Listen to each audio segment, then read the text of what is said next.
So, Bad Bunny has decided to drop his brand new follow-up record, Nadie sabe lo que va a pasar mañana. Oh, I want to apologize if the lighting in this video seems a bit off. I'm literally using my lamp as a light source, and my ceiling fan as a light source too. I left the big, ring of light that I would always use for my videos, and it would light up everything.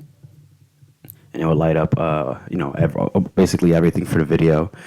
And yeah, this is a huge change right now in my whole style right now in making videos. I haven't made a video like in months. But anyway, going back to this review, obviously. But yeah, Bad Bunny has finally released this new record. Lo que va a pasar mañana. So my personal opinion on Bad Bunny's music has honestly shifted towards the years. I think I've made it explicitly clear, especially with that last record that he dropped, Un Verano Sin Ti, which I really enjoyed, and it was one of my favorite albums of last year.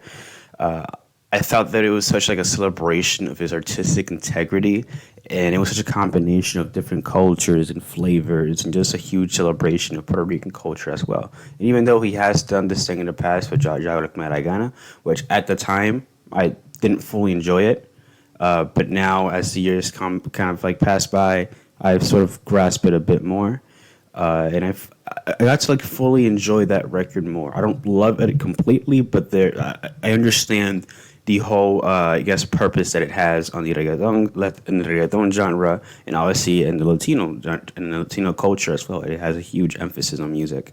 Regardless of my opinion of Bad Bunny, he is one of the most influential musical artists ever, really, and especially this generation. A lot of people want to be like Bad Bunny, and a lot of them cannot be Bad Bunny because this guy is insanely unique, and he has an insane work talent and ethos that it's just crazy. A lot of people can't catch up with it. So yeah, anyway, going back to this new thing about Bad Bunny. So a lot of people, especially me, we were sort of noticing that in his last two records, he was sort of edging us with the trap sound. I think it was Último Todo el Mundo and Un Verano Sin Ti, which just have one or two trap sounding songs, and a lot of fans said, hey, we want the old Bad Bunny, the trap Bad Bunny, the thing that got him to the map back in 2016 when he was doing Tu no vives así, Tu no metes cabra, Dile. He had this authentic era. There was this authentic era of him that just made him insanely popular, and it was just classics after classics after classics, right? That are still being listened to this day and referenced. So he basically just listened to the fans, and he said, you know what, for this next record, which by the way, it's kind of like a surprise drop because he announced it this week, the same week when it was released, was crazy. But yeah, he announced it, 22 songs, going full on trap, baby. And he really did. He really did went full on trap, with the exception of a few songs, basically, that aren't necessarily trap and are more, I guess, pop or a bit Jersey, which I don't necessarily mind that combination of genres, but we'll get more into detail now. But yeah, so the album came out, Nadie sabe lo que va a pasar mañana. Well, how am I feeling about this record? So I'm going to just start off right off the bat by saying that this is his strongest work since Yo Hago Lo Que Me Da La Gana. I don't think it's actually a crazy opinion, and this is coming from the guy who really enjoyed Un Verano Sin Ti, and I thought it was the most versatile work to date in terms of, I guess the combination of genres he would have in, not in his best work necessarily. But again, I was mind blown by that record. But with this record, it just pushes the boundaries even more. And while it isn't as versatile as Un Verano Sin Ti, Yo Hago Lo Que Me Da La Gana, or Por Siempre, I feel that it just offers exactly what everybody expected from Bad Bunny. He gave you the expectations, he met the expectations, and even over-delivered from the expectations. I don't like making comparisons, but this reminds me kind of with Drake's For All the Dogs that came out, a week ago or something. He said, oh, it's gonna be the old Drake style. We're gonna go full boom bap on this. He teased us at 8 a.m. in Charlotte, which is a great song, by the way. And that album just was not it. It wasn't like old Drake. It was just the same recycled stuff we've been listening to for years, right? I'm not gonna do a whole review on it or whatever, but just to keep it short, it wasn't what he said it was gonna be.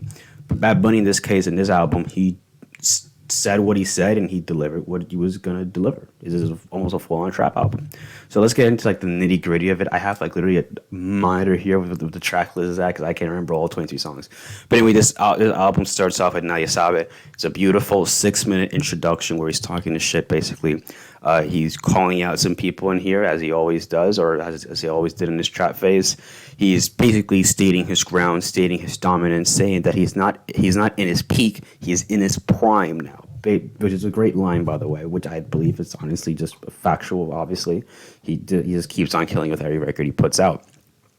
So yeah, it's met with some beautiful strings, beautiful instrumental surrounding it. I do wish there was more of a progression with this song because it just feels like it just keeps on steady for 6 minutes. Even though I do think the beat in this song is pretty enjoyable, and the background vocals at the last minute are kind of like cinematic in a way. But anyway, even though I do think it kind of overstates its welcome, I feel that it's not necessarily like jarring enough to the point that I don't like the song. The following track, though, I feel that it's actually a bit better in comparison. It's called Monaco. It starts off with this nice sample of strings. You probably heard it because it's everywhere in freaking TikTok, and people won't stop making beats of it, especially the Detroit beats. I'm not gonna keep on adding, but there's an insane amount of Detroit beats with the sample. But Bad Bunny uses it in a way that it's not repetitive, or in a way that's not like mind-numbingly basic to a generic. It honestly just kind of changes throughout the song. It never gets boring. His flow switches up here and there. The chorus is pretty catchy in here. There's like a sort of like a little break section to halfway through the song. It works perfectly in here. And again, he's just spitting bars left and right. He's just flexing on us. He's telling us, hey, I'm back. Talking about like spitting bars and stuff like that, he's not afraid to call out a lot of people, because later on in some of these songs, he I forgot what song it was, but he specifically kind of mentioned J Balvin, and sort of said that, you know, I'm friends with my day ones. I'm not like J Balvin who befriends everybody, which I guess is a reference in like terms of how J Balvin kind of like shifts a bit in terms of the wave. He kind of like shifts his whole personality based on one person's personality, and he tries to copy it and mimic it. I'm assuming that's what he's trying to say, which he isn't necessarily he isn't necessarily wrong in that aspect. Hopefully, I'm not destroying your eardrums. I'm just seeing right now the audio. Let me just. Wow, this is kind of crazy. Not gonna lie. Hello, hello, hello. Okay, yeah. Okay, yeah. So yeah, I mean, he did that reference there, but again, he goes kind of crazy, just calling out people in some of these tracks. I think he did do like a Carol G like call out in one of the songs as well, which is okay. I didn't know he had beef with her, but okay, that's interesting. That's kind of crazy. But yeah, basically he goes on with bars and bars, calling out people as he would in his peak track phase, as he would in his trap era, Bunny.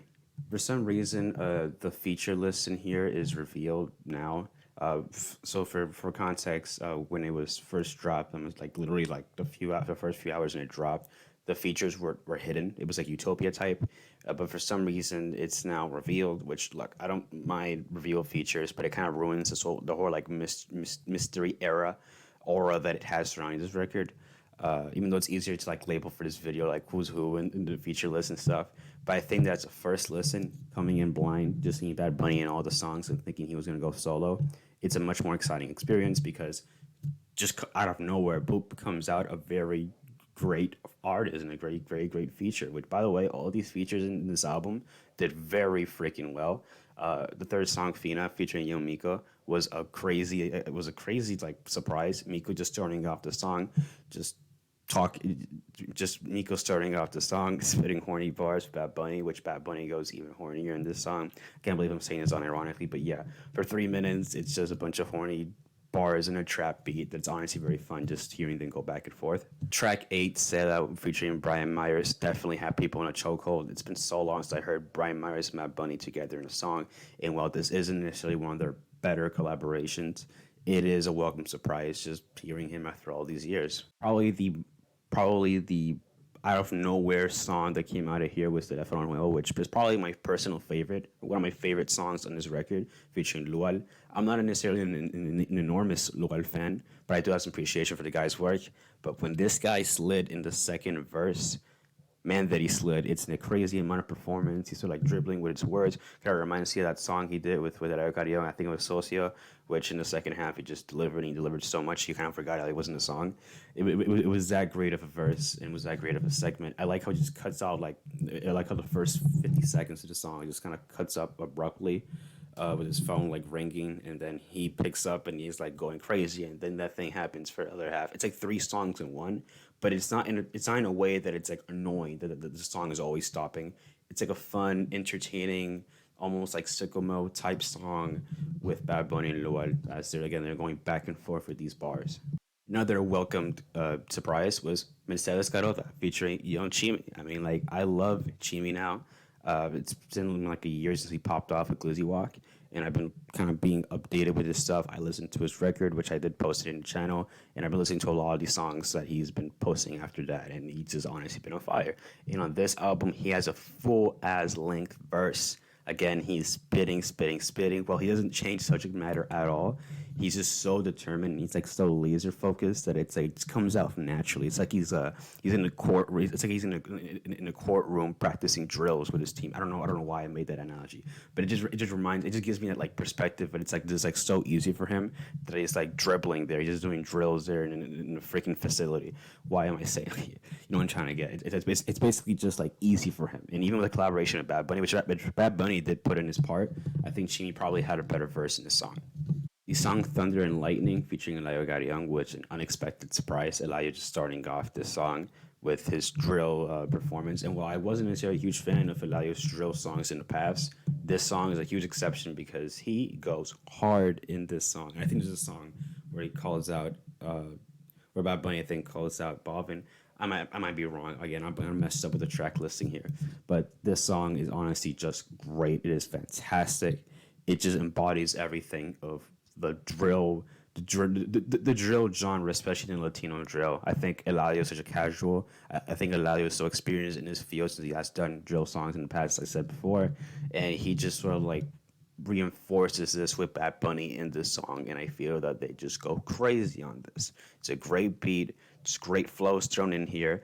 They kind of like they kind of like throw bars at each other. They switch bars. One guy's saying one bar, the other one compliments the other one. It's just a great duo and a great collaboration, and this is going to go crazy, obviously, in concerts and just bumping in your car, which I can already imagine. I will say that the feature that I least I would say I will say, however, that the feature I didn't really like care for was Mora and Hibiki. It's not his fault. It's more of like this song does not match the album at all. It feels more like a song you would hear in his projects in Paraíso or Microdosis. It's more of a Mora song, if anything, featuring Bad Bunny, and it feels super awkward, especially placing in one of the first tracks in this entire record when it's supposed to be more trap oriented. I don't hate this song necessarily. It's just an odd placement.